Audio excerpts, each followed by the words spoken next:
você compra um imóvel, coloca para alugar, ele tem um bom retorno de forma bem conservadora, com uma previsibilidade ok. Segunda situação, você é do imóvel de família, com ótimo valor, imóvel muito bom, mas acaba virando uma dor de cabeça, muita manutenção, impostos, pouca liquidez. E a terceira hipótese, que é da maioria dos brasileiros, você trabalha, soa pra caramba, compra um imóvel como investimento, ele até tá indo bem, tá rendendo, mas em um certo momento ele fica travado. Agora a pergunta é, será que o problema é o imóvel ou como a gente lida com esse imóvel? Durante muito tempo, a lógica parecia muito simples para os nossos pais, avós. Você trabalha, compra um imóvel, mora ou põe para alugar e tem uma renda. Hoje a pergunta já é outra. Será que a gente compra um imóvel e isso é suficiente? Ou o imóvel agora virou um outro ecossistema que envolve investimento, negócio, até uma microempresa? E para conversar sobre isso, hoje eu trago aqui meus convidados super especiais. Pedro Siqueira, empresário da Intelecto Imobiliária, Intelecto Stays. Samuel Mosca, empresário e gestor de patrimônios na SMH, que idealiza estratégias de desenvolvimento e gestão de ativos imobiliários. Eu sou a Lídia Ribeiro e agora começa mais um Pode Interessar.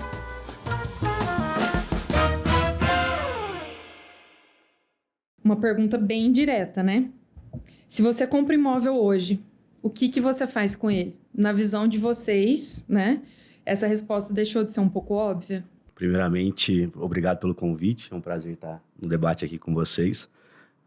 Eu acredito que a resposta está um passo atrás, né? Primeiramente, a gente analisa a vocação do imóvel, né? Qual que é a destinação do investimento, para depois fazer esse próximo passo de adquirir ali esse empreendimento, esse ativo.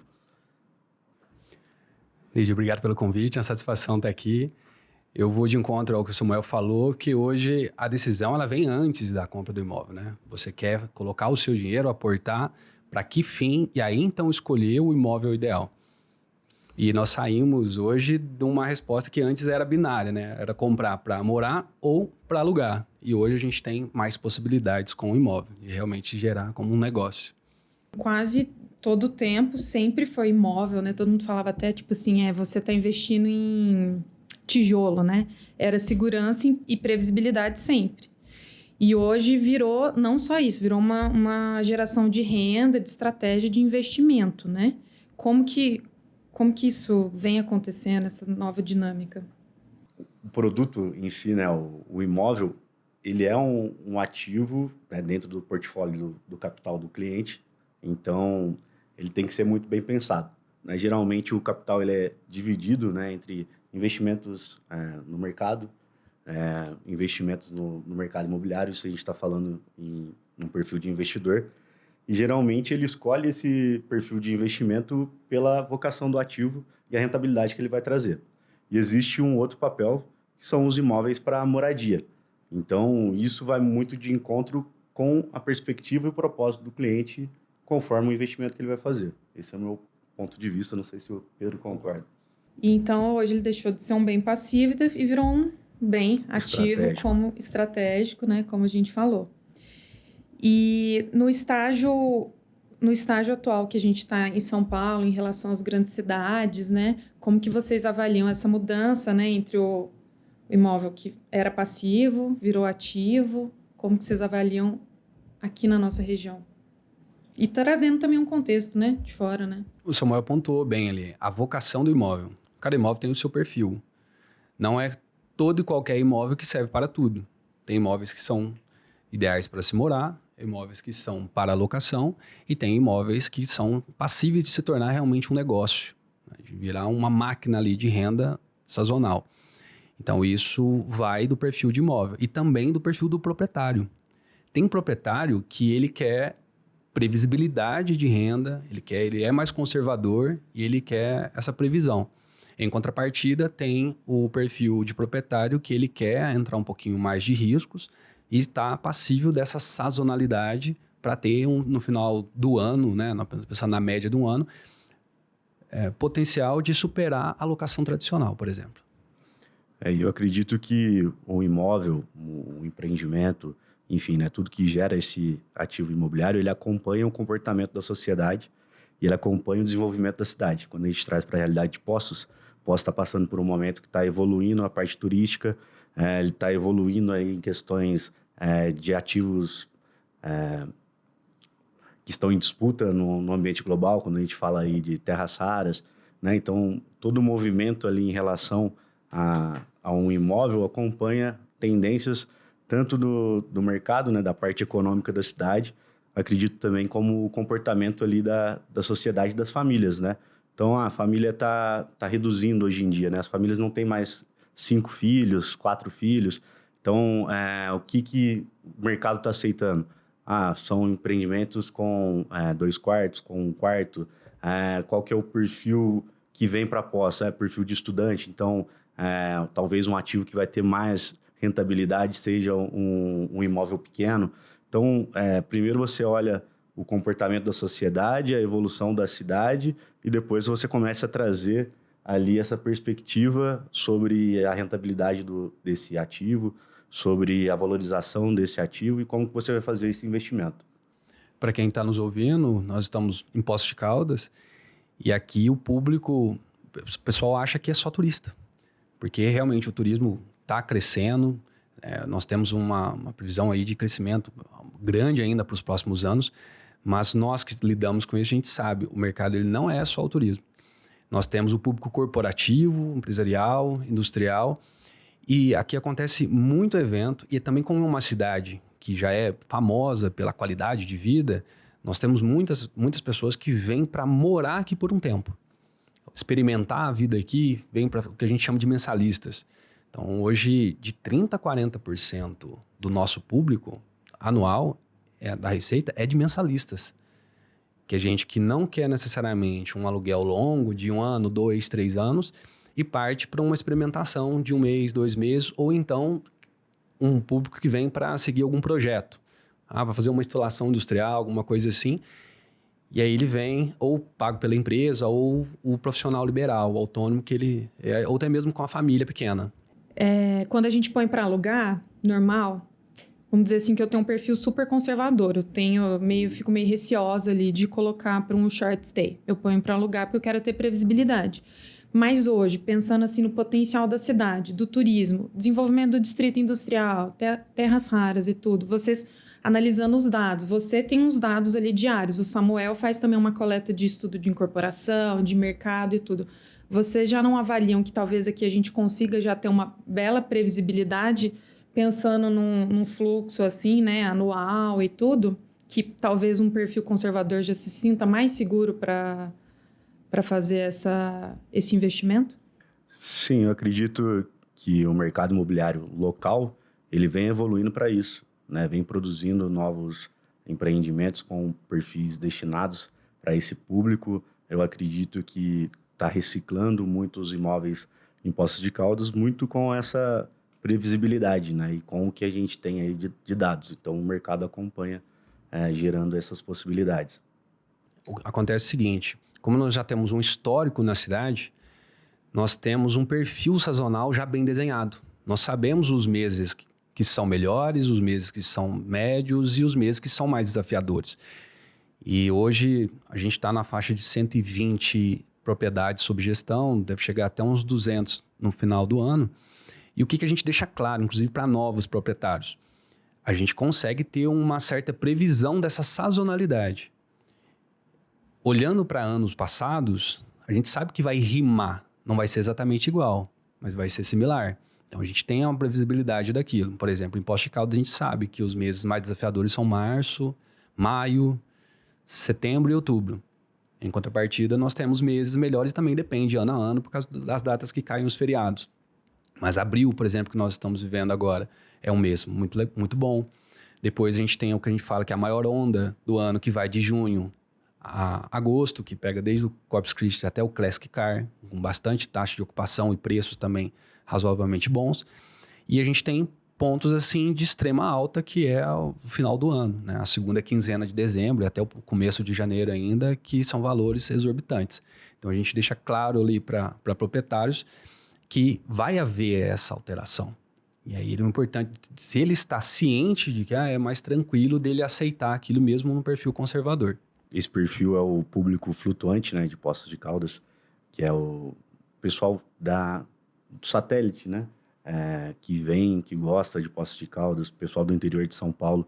Isso a gente identifica muito no perfil de quem faz o investimento em Poços, né, são famílias que têm o desejo de aposentar e depois vir morar aqui, então ele quer ter um imóvel aqui em Poços como base, e aí muitas vezes ele disponibiliza isso para uma locação por temporada, né, que são as moradias flexíveis, e também tem o consumidor disso, né, que é esse cara que ainda não pode fazer o investimento, mas ele vem e se hospeda ali por uma semana, por um mês, no período de férias das crianças, e isso entra muito no que eu falei anterior, né, o modo de consumo vai evoluindo, o mercado imobiliário vai evoluindo e isso vai de encontro, né, a gente entra aí até mesmo nessa dinâmica que Poços é uma cidade turística com uma boa qualidade de vida, né, uma cidade para fazer bons investimentos, com um potencial incrível, e a evolução tanto da parte de hotelaria, né, a gente vê esse comportamento não só aqui, passando mais para um perfil de experiências, né,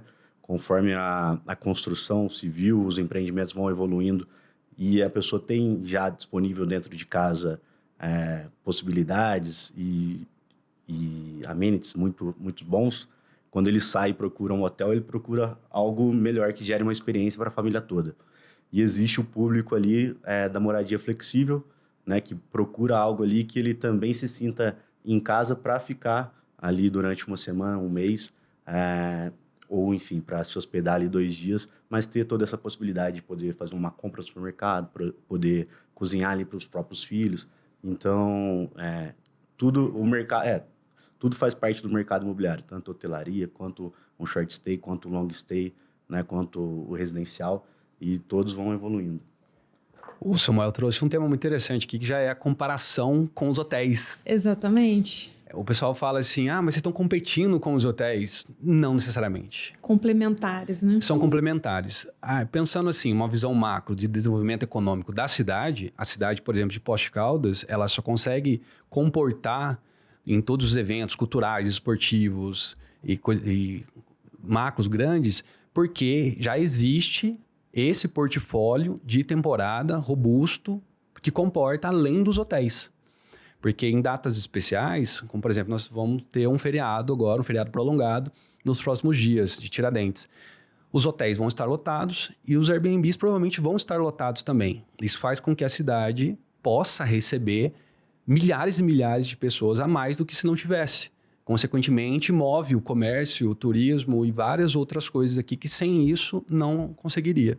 Então, isso é muito importante. E, indo além do turismo, muita gente está de fora não sabe, mas nós também temos o público que a gente fala que é o educacional, que pessoas que vêm fazer cursos, fazer alguns eventos. Poços de Caldas tem formação de policiais, eventos esportivos, a gente tem muito público para isso. Esse final de semana teve corrida, mountain bike, várias outras coisas, e também o público hospitalar.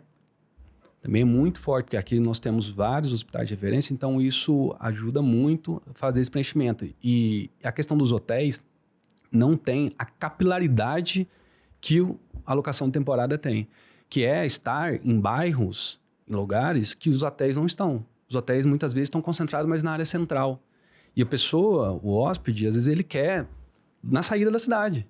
Ele quer na zona leste, ele quer na zona sul, ele quer na zona oeste, ele quer próximo a uma faculdade, que o hotel não está. Então, independente se é 1, 2 ou 3 noites, e entra outra questão que o Samuel também já levantou, que é a experiência. É completamente diferente você alugar um hotel, uma suíte, e ter um café da manhã, talvez, que é um serviço agregado ali e várias outras coisas, de ter um lugar completo, um imóvel inteiro, seja desde um estúdio até uma casa de 4 quartos ou com piscina, que é bem distinto do hotel e faz com que você tenha a experiência realmente de viver na cozinha e residir ali durante os dias que você precisar. São públicos diferentes, né? É legal também contextualizar, né? Por que surgiu esse tipo de moradia, esse tipo de hospedagem, né? Que é flexível, né? Pela possibilidade de você ter algo com menos burocracia para alocar. Então, desde a pandemia, difundiu muito essa ideia da moradia flexível e você poder alternar entre os lugares que você quer morar. Então, você não ter essa questão do contrato que te amarra por 1 ano, por 2 anos, por 3 anos, a possibilidade de você ter a experiência de estar em uma casa sem ter essas amarras, que levou ao Airbnb ter né, todas as locações por plataforma, ter essa evidência e ganhar muito mercado. E aí isso começou a difundir de tal maneira que hoje em dia o mercado está se adaptando até para o long stay.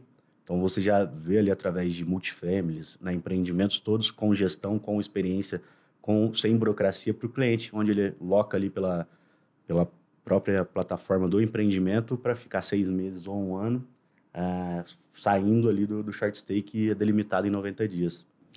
Legal. Vamos então, vocês já estão falando de vários tipos de moradia, né? De imóvel, estamos acompanhando, mas para o nosso público, assim, entender, assim, né? Vamos elucidar os tipos, né, que a gente falou. Então, é locação por tempo. Vamos ver se eu tô certa, tá, gente? Que vocês são os especialistas. Locação por temporada, moradia flexível, multipropriedade, multifamily, short stay, long stay. Aí eu tô repetindo, eu não sei agora, porque são vários termos. Sim, são termos que vão derivando do mercado global e a gente vai absorvendo. O cara gosta de trazer os termos em inglês, mas exato. No final das contas é curta temporada e longa temporada. Na lei do inquilinato, a gente está falando de menos de 90 dias ou mais de 90 dias. Então são essas duas, assim, para o pessoal entender. Não é de forma bem sintética, assim. Simplista, não é tipo todos esses nomes que eu falei, não. Tem também, são outras modalidades. São modalidades mais em questões contratuais que tá, legal. Né? Hoje que a gente fala de multifamily é muito voltado para fundos de investimento que desenvolvem o empreendimento como um todo para fazer gestão e traz essa falta de burocracia, né? O cara pode entrar ali no site e locar, eu quero um apartamento de 100 metros, eu quero um de 50 metros com uma cama, uma geladeira e você paga por isso por um certo tempo. Você não precisa ficar amarrado ali num contrato de 3 anos. Então, o mercado vai adaptando. E aí, o short stay seria algo mais flexível e aí você traz para períodos mais curtos que talvez aproxime ali a essa hospedagem que a gente conhecia antigamente. Hoje a gente administra prédios que são multifamily, porque no final das contas é um proprietário só ou uma família que é dona do prédio todo. E aí, para eles, assim, se está alugado o apartamento 1, o 3 ou 5, está entrando do mesmo jeito. O multifamily pode ser também um grupo? Aí já seria a multipropriedade. Tá. O que difere, né? A multipropriedade hoje em dia é você ter uma unidade dividida em vários proprietários. E aí, antigamente, tinha muito timeshare, né? Que você comprava... Comum em resorts. Né? Você comprava um espaço de tempo ali, 15 dias no ano. E aí veio a lei trazendo essa regulação onde você pode comercializar isso. Então, por exemplo, eu compro ali... o direito sobre a propriedade por 15 dias no ano. Então, foi uma forma de regular isso, entendeu? Você tem a propriedade, mas uma fração daquela propriedade no tempo. É bem complexo, mas são inovações ali dentro do mercado. Vão criando-se estratégias para que consiga... se adaptar. Adaptar e que consiga viabilizar que as pessoas façam esse tipo de, né, essa dinâmica de mercado, né? Imagino. Puxando ainda para esse assunto, né? Essa dinâmica do mercado que vem acontecendo, para nós, não sei para vocês, mas para nós que somos mais leigos, parece ser uma coisa um pouco mais recente. Então, tem muita coisa que ainda está se regulando, né? Se adaptando.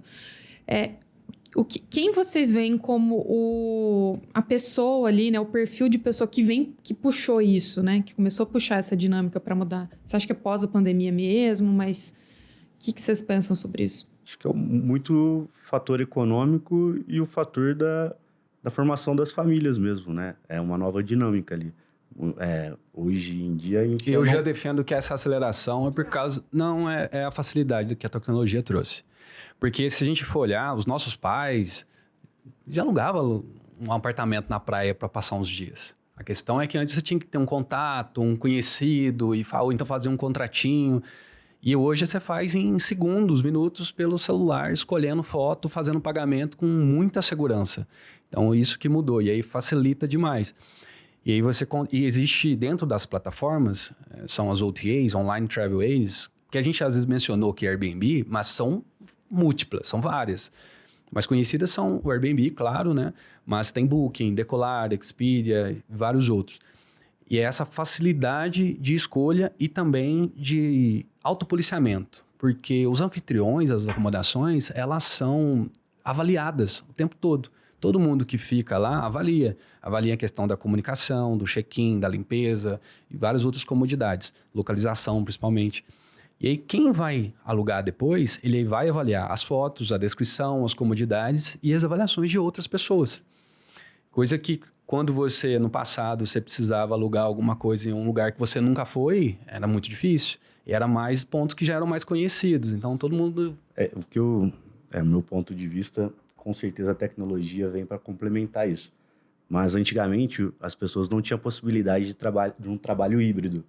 Né? Hoje em dia você já consegue isso. Então, já tem mais flexibilidade no emprego, né? Já existe mais... Vai além do turismo. Exato, vai além disso.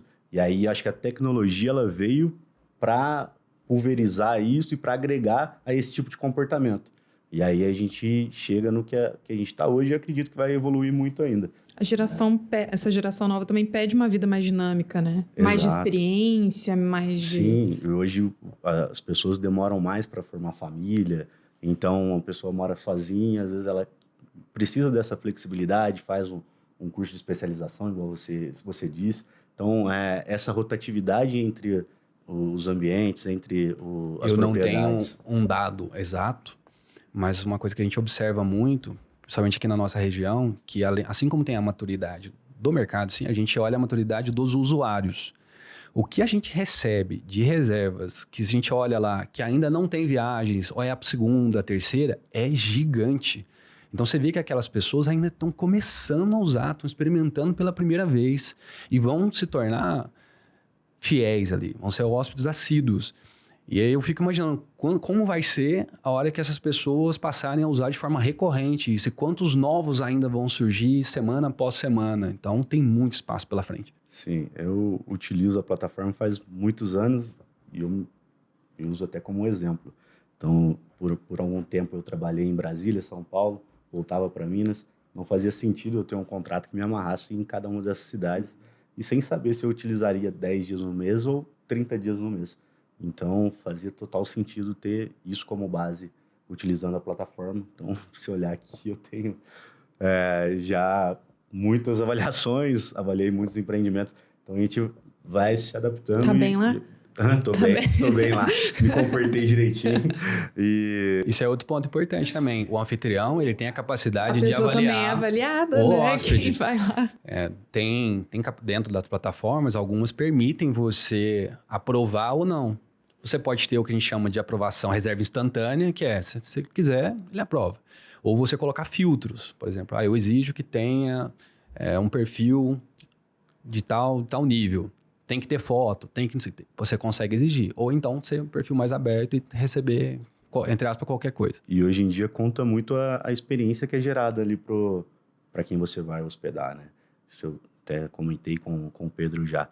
Faz total diferença você chegar numa propriedade, num ambiente, você ter ali produtos melhores, isso aí, chocolatinho, você ter rouparia ali melhor do que um outro. Então, todo o mercado está entendendo e está evoluindo, né? Exato. Também, né? Exatamente. Poços ainda não está maduro. A gente sabe porque pela quantidade de imóveis que tem, a ocupação que está e também o nível dos competidores, né? Dos anfitriões individuais e todos que competem com a gente. Então, a gente vê que, assim, imóveis mais ou menos ainda performam.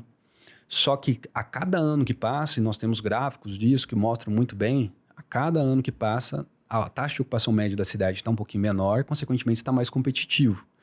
E quando está mais competitivo, se você não se diferenciar em todos os fatores possíveis, sempre que você tiver principalmente baixa temporada, você vai estar entre os que não vão estar ocupados. Então, quando você pega datas como, por exemplo, semana que vem, dia de semana, a taxa de ocupação da cidade ela vai girar na faixa de 20%, 25%. Isso significa que 1 em cada 5 imóveis vão estar alugados, 4 vão estar vazios. Então, ou você oferece um diferencial muito grande, consequentemente um custo-benefício que chame a atenção daquele hóspede que vai precisar para aquelas datas, e você é esse um, ou então você está no meio dos outros 4 que vão estar vazios naquela data. É interessante isso que você está falando, Pedro, e um pouco do que o Samuel também falou, que, assim, me parece um mundo de oportunidades, que está só começando, né? Uma ponta do iceberg para um novo mercado. Mas, ao mesmo tempo, também é complexo. E nisso, quais são os cuidados que a gente tem e os riscos que a gente pode ter? Então, pensando assim, tanto numa questão de competitividade, quanto numa questão de segurança mesmo, né? De imóvel, de patrimônio. Como que vocês avaliam isso? Sim, quando a gente fala das plataformas, algumas já oferecem seguro ou até exigem o seguro do proprietário, isso para levar um conforto em si, né? E daí, se tratando de locação por temporada, não porque o Pedro está aqui, mas eu vejo como essencial você ter ali uma empresa especializada nisso para fazer a gestão, né? Quando eu mesmo tive a experiência com alguns sócios de pegar uma unidade para ver como que seria feito isso, né? A gente atendendo. Então, existem hóspedes que te ligam 3 horas da manhã porque deu problema no chuveiro. E aí, com o tempo, você vai vendo que, às vezes, a rentabilidade não faz jus à dor de cabeça. Então, por isso que é essencial, né, um serviço profissional que entende o mercado. Você tem que tomar um cuidado desde a hora que você gera uma foto para postar, isso vai te garantir uma rentabilidade boa ou não. Então, você precisa profissionalizar isso, né? Tanto como a gestão, né, que aí entra muito da parte do meu trabalho, como que você vai administrar isso numa pessoa jurídica, numa pessoa física, quais são os reflexos disso na parte tributária, enfim, partes de responsabilidade. Tem tudo isso para ser analisado. Mas como forma de gerenciar esses ativos e extrair o maior valor, com certeza através aí de uma gestão profissional. Então, realmente não dá para se aventurar, né? Os riscos existem. Uma coisa também que você já levantou, existem muitos anfitriões, às vezes o próprio proprietário, que ele se arrisca a ser um anfitrião ali, principalmente através do Airbnb, que é fácil, é relativamente fácil criar um anúncio básico. Mas a hora que ele vê que a operação é muito mais onerosa do que ele imaginava, que não era só criar um anúncio e pronto, deixa o negócio entrar. Ele vê que precisa exatamente o que ele falou. Porque é atendimento 24 horas, 365 dias do ano. Imprevistos acontecem, manutenções, faxinas, lavanderia, passadoria, às vezes é contrato, é recebimento, cobrança. E tudo isso exige da pessoa uma atenção que se ela estiver sozinha, às vezes é um casal, ele fica refém disso. E é onde entra a questão da gestão, que ela vai estar preparada para ter essa comunicação mais afiada e valoriza o tempo do proprietário. O proprietário ele fica dedicado a fazer o que ele faz de melhor. E às vezes é uma ilusão também, o proprietário que ele faz razoavelmente bem, e aí ele fala, eu tô fazendo por conta própria, eu acho que eu tiro mais. Só que aí, nesse caso, ele não está tirando mais. Não é uma renda passiva. Ele está trabalhando para aquilo. Então, é como se ele tivesse o aluguel mais um salário. E muitas vezes o anfitrião ele esquece de contabilizar isso. A hora dele. Quanto que vale a sua hora? Você está trabalhando para isso. Às vezes é você que limpa. É uma mãe, é uma coisa assim. E esse atendimento todo tem que ser contabilizado. Se não fosse você fazendo, você teria que pagar alguém. Quanto que você pagaria? Para, no final das contas, ver quanto realmente está sobrando. E a gente já traz para um perfil que é um investimento, a qual você quer rentabilidade. E aí você tem que ter um entendimento mais profissional sobre o mercado, né? Tanto para agregar valor ali ao seu produto, ter uma rentabilidade boa e ter menos dor de cabeça com isso, né? E assim, não é simplesmente herdei um imóvel ali, está parado, eu vou colocar para locação, né? Primeiro, você tem que avaliar se é juridicamente possível, se a convenção do condomínio ali, ela aceita a locação por short stay. Então, existem ali todas as avaliações que devem ser feitas para saber essa viabilidade ou não, né? Ou se a gente tomaria ali uma outra medida para gerar rentabilidade dentro desse imóvel, né? Então, nem todo imóvel é passível de ser locado por temporada, nem todo imóvel vai gerar uma rentabilidade esperada, Então, quando vai fazer um investimento nesse setor, você tem que entender muito bem na vocação, né? Voltando lá no início, a vocação desse ativo. A gente sempre... Essa é uma das primeiras perguntas que a gente faz para um proprietário que procura a gente. Hoje, nosso portfólio 100% foi indicação. A gente mal divulga a empresa. E é muito normal, a gente, alguém do prédio já sabe o que a gente faz, divulga para o vizinho e assim vai. E quando é proprietário em prédio novo, quando não é casa, evidentemente, a primeira pergunta é sobre convenção. O prédio permite, é ok, como que é a vizinhança, como que é o regulamento, se tem às vezes áreas comuns, como que é o acesso, pode, não pode, para entender. E aí depois que a gente vai da parte do coletivo, vai entender o individual. Aí no individual, é da porta para dentro, dá para fazer o que for. A outra coisa que você estava mencionando era sobre riscos, né? O que existe de risco? Às vezes hoje pode ser permitido, amanhã não necessariamente. Então hoje o condomínio, existem ferramentas para proibir a alocação de temporada. As leis hoje, como é um negócio muito recente, fala assim, em poucos anos, não tem necessariamente claro o que pode e o que não pode. Até então, é o seguinte... é permitido até que se proíba. Pode ser que mude em breve para ser proibido até que se permita. Aí a gente está entrando num debate que está evoluindo, né, a legislação em relação a isso. A gente utiliza sempre São Paulo como referência. Primeiramente, surgiu, né, o short stay e começou a difundir isso no mercado e começou a ter alguns atritos entre quem morava ali, né, o residente, e esse público flutuante, né? Então começou a surgir ali algum tipo de regulação, né, através das convenções, regulando se pode ou não. Então, antes de fazer ali um investimento, você tem que saber se é permitido ou não naquele empreendimento. E aí o mercado foi adaptando, mais uma vez.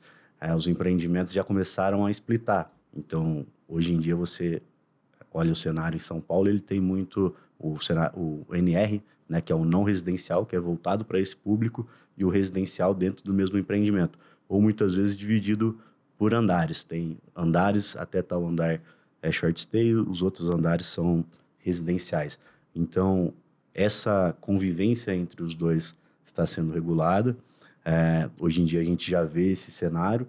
A maioria dos municípios, hoje em dia, você já tem o prédio inteiro voltado para short stay, ele já nasce ali com essa vocação. Então, isso já está ali na convenção de condomínio regulado, né? Ele já tem uma atividade comercial ali inserida, já para sair dessa questão do residencial e desse debate, né? Então, o mercado vai se autorregulando e vai evoluindo. Então, hoje em dia também tem um debate muito sobre as questões tributárias, né, com reforma tributária. Então, desde a alocação convencional como o short stay, vai ser alterado e o mercado vai adaptar. Infelizmente, vai repassando para o preço do consumidor final. Então, a gente está num processo de constante evolução. A gente falou um pouquinho sobre a segurança como um investimento, né, na parte jurídica, mas a gente não falou um pouco sobre a segurança como patrimônio físico mesmo, para o investidor e para o proprietário. Quando você é proprietário e você coloca o seu imóvel para se tornar um ativo de renda, um negócio, e receber hóspedes, inquilinos recorrentemente, como nós estamos falando ali de dezenas e dezenas de pessoas que vão passar ali ao longo do tempo, ele naturalmente está sujeito a danos, sejam ocasionais, propositais ou não. E isso é respaldado pela maioria das plataformas, existem seguros internos ou seguros que você pode contratar externamente que cobre. A maioria dos hóspedes, eles são bastante transparentes, né, sobre algum dano que é causado ali por acidente, uma quebra de uma taça, uma coisa assim. E existe tanto seguro para o hóspede quanto para o anfitrião. Um hóspede que teve uma reserva e ele não conseguiu entrar no imóvel, alguma coisa assim, ele foi lesado, ele também é respaldado pela plataforma. Então, isso gera ainda mais segurança para ambos os lados. Exatamente. Acho que escolher bem a plataforma que melhor ampara, e a plataforma também gera avaliação do hóspede. Então, entendendo ali como que cada plataforma trabalha, você faz uma Pensando boa na moradia escolha. flexível, hoje de 30% a 40% da nossa receita ela vem de reservas diretas. E nessas reservas diretas, elas são bem lavradas com contratos diretos com caução. bem menos burocrático do que os aluguéis de longa temporada. E essas cauções também ajudam a ressarcir a análise básica de documentação para ter uma segurança. Até algumas plataformas hoje também exigem caução, né? Sim. Então, tem uma certa segurança ali para quem está locando isso. E como que funciona, assim, hoje, a partir de que momento a questão de ter os imóveis deixa de só ter o imóvel e vira um negócio, né? Eu considero que tem uns 3 ou 4 perfis diferentes. Primeiro é aquele investidor que quer mais renda. Ele se dispõe a ter a flutuação de mercado e se tornar um negócio. Essa é a maioria. Segundo, são pessoas que tentaram fazer isso por conta própria, viu que dá muito mais trabalho do que ele imaginava e passa para ter uma gestora profissional.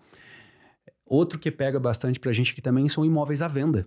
Porque é muito comum a pessoa ter um imóvel à venda que ele já está mobiliado, decorado, e ela não quer colocar um inquilino fixo, porque às vezes o inquilino pode dificultar um pouco a venda ali, por questão de agenda, por questão de organização. E o imóvel fica rentabilizando enquanto não vende. Sem contar que o comprador ele pode se interessar pela rentabilidade que aquele imóvel está tendo. Ah, quanto que está rendendo? Ah, eu quero estar no seu lugar. E também é fácil para fazer as visitas, porque faz a visita entre uma reserva e outra, né? Nessa janela. Sim. Entrando aí no ponto quando que decide ser investidor, acho que é um pouco natural, né? Como a gente vive numa economia muito cíclica, com crises econômicas, a maioria das famílias brasileiras, elas investem em imóvel, né? Isso é cultural ali das famílias. Então, geralmente a pessoa tem um negócio e aí vou diversificar os meus rendimentos. Qual que é o local mais seguro de fazer um investimento no Brasil? Hoje ainda são imóveis. Então, acho que é uma escolha quase que natural e tradicional do brasileiro.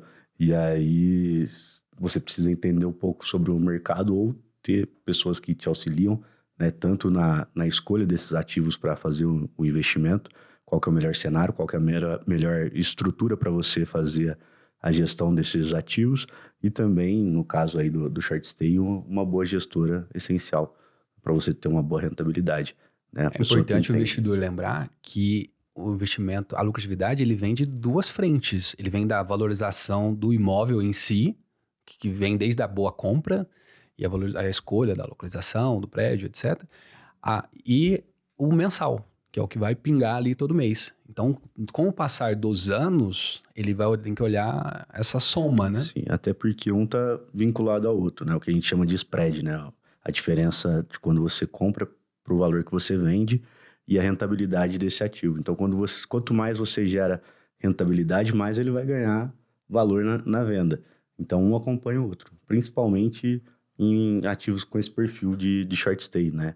Quanto melhor o gestor, o valor da sua diária ali, ele está muito vinculado como que a foto é produzida, qual o tipo de material que você fornece ali dentro, isso agrega valor à sua diária ali, né? A sua rentabilidade mensal. A nossa meta como gestão profissional é superar ao máximo a alocação tradicional na rentabilidade do ano.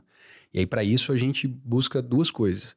Máximo de ocupação equilibrado ao melhor preço possível que eu consigo extrair daquele imóvel em cada dia do ano. E isso, a gente trabalha com precificação dinâmica inteligente. Os preços, eles não são engessados. Quando a gente olha os nossos gráficos do ano, parece um eletrocardiograma, assim, de tanto que ele varia. Então, eu tenho dias em que eu tenho que trabalhar num preço mínimo para ser extremamente competitivo e agressivo, ao mesmo tempo em que há datas, ou finais de semana, ou feriados, onde a gente vai buscar preços muito altos, explorar, porque a gente entende que o mercado se dispõe a pagar por aquilo e maximiza o lucro do proprietário. E como que, na prática, essa operação acontece, Pedro, para que seja não só analisando esses dados de precificação, mas essa operação mesmo da gestão na prática? Como se dá isso para... Hoje a gente trabalha com a gestão e a operação. A gestão, ela vai da criação do anúncios, a fotografia profissional, acompanhamento disso tudo para que o algoritmo nos favoreça, porque dentro de cada uma dessas OTAs é como se fosse o Google. Imagina só que você faz uma pesquisa qualquer, de qualquer termo do Google. Quando foi a última vez que você clicou na página 2 do Google? Dificilmente. Então, dentro das OTAs, também você briga para aparecer nas primeiras páginas. Consequentemente, ter mais cliques, visualizações e conversões. E os algoritmos dessas plataformas, elas valorizam aqueles imóveis que são melhores. É um ciclo virtuoso. Quanto mais seu imóvel converte, mais ele tende a converter. E a gente analisa tudo isso em questão do preço, da comunicação, do check-in. O check-in, hoje, a gente trabalha 100% com self-check-in. Isso, inclusive, é praticamente uma exigência. Se tornou essencial dos hóspedes. Eles meio que entraram, não quer ver a cara da gente. Ele quer chegar e já ir direto, principalmente quando é um dia, que é uma coisa de descanso, família, quer rapidez, praticidade.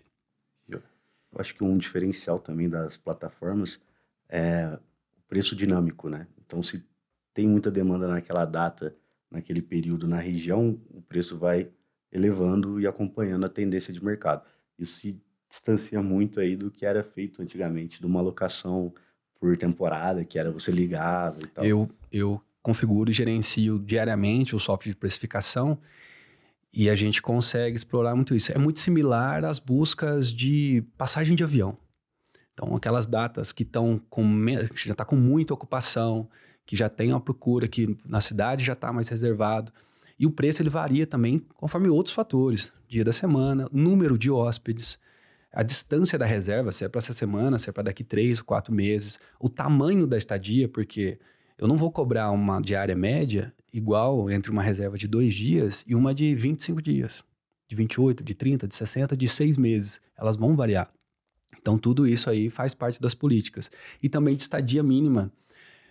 Datas, por exemplo, datas especiais, a gente consegue definir que, olha, eu só aceito no mínimo 3 noites. 4 noites, 5 noites. Isso garante um preenchimento completo daquele período e reduz a necessidade operacional. Então, por exemplo, um carnaval.